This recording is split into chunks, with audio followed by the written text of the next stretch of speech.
Hallelujah.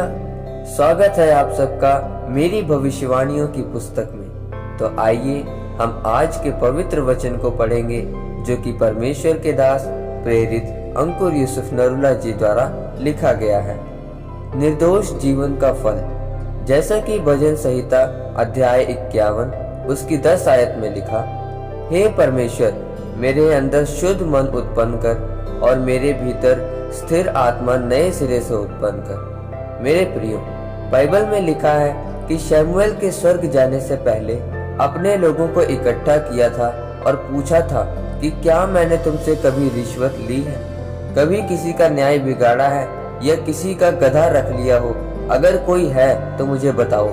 क्योंकि Bible कहती है कि शमूएल अपने जीवन भर परमेश्वर के सामने निर्दोष चलता रहा और उस देश के दुश्मन जो कि फिलिस्ती थे बहुत मजबूत लोग थे, वह एक बार भी इजराइल को हरा ना सके जब तक शमूएल धरती पर जिंदा रहा। जब दानियल को शेरों की मान में डाल दिया गया था तो राजा ने उससे पूछा था कि दानियल, क्या तेरा परमेश्वर जिसकी तू नित्य उपासना करता है तुझे सिंहों से बचा सका है? तो दानियल ने जवाब दिया कि परमेश्वर ने अपना दूत भेजकर उनके मुंह को ऐसा बंद कर रखा कि उन्होंने मेरी कुछ भी हानि नहीं की। इसका कारण ये है कि मैं परमेश्वर के सामने निर्दोष पाया गया।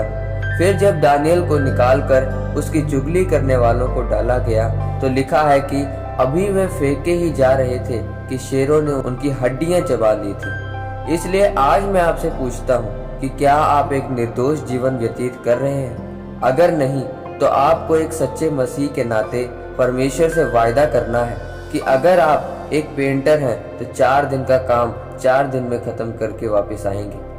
अगर आप एक ड्राइवर हैं तो 400 का तेल डलवाकर अपने मालिक को 500 की पर्ची नहीं देंगे और अपने बॉस के दफ्तर में 10:30 बजे जाकर 9:30 बजे की हाजिरी नहीं लगवाएंगे। अगर आप निर्दोष हैं, आप झूठ नहीं बोलेंगे। क्या आप जानते हैं कि दोषी जीवन का एक बड़ा असर आपके जीवन में पड़ता है? चाहे आप कितने भी वरदान पाए क्यों ना हो, आप कहीं नहीं पहुंच सकते जब तक निर्दोषता का मसा आपके जीवन में नहीं है। इसलिए अगर आप चाहते हैं कि परमेश्वर का हाथ आपके सिर पर बना रहे और परमेश्वर आपको आशीषित करे, तो एक निर्दोष जीवन जीना सीखें और परमेश्वर के वचनों पर चलें। हर तरह के गुनाह को छोड़कर संपूर्ण सच्चाई से परमेश्वर में आगे बढ़ते रहें, ताकि परमेश्वर आपके निर्दोष जीवन को देखकर अपने कामों के लिए इस्तेमाल कर सके। परमेश्वर आपको इस वचन के द्वारा आशीषित करे। आमीन।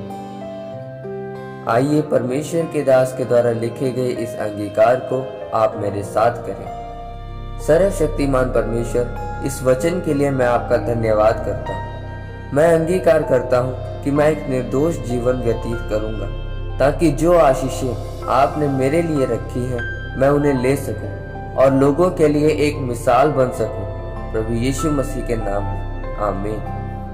परमेश्वर आप सबको आज के वचन के ऊपर मनन करने के द्वारा आशीषित करे। आमीन।